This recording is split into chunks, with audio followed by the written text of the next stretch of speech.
అమ్మా వాణి, నన్ను క్షమించు తల్లి.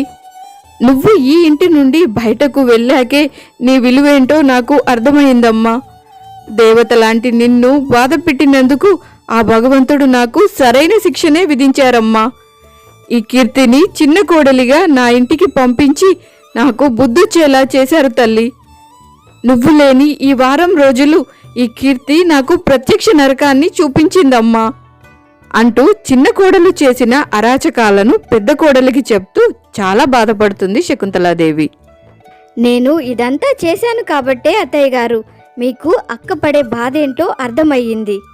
అసలే పిల్లలు పుట్టక బాధపడుతూ ఉంటే మీరేమో అది చాలదు అన్నట్టు తనని గొడ్రాలు అని అవమానిస్తూ ఏ పెళ్ళిళ్లకు ఫంక్షన్లకు తనని రానివ్వకుండా చేస్తూ మరింతగా బాధ పెట్టారు. ఇంటి పెద్ద కోడలి అయిన తనను ఒక పని మనిషిలా చూస్తూ పని వాళ్ళ ముందే తనను ఎన్నోసార్లు అవమానించారు.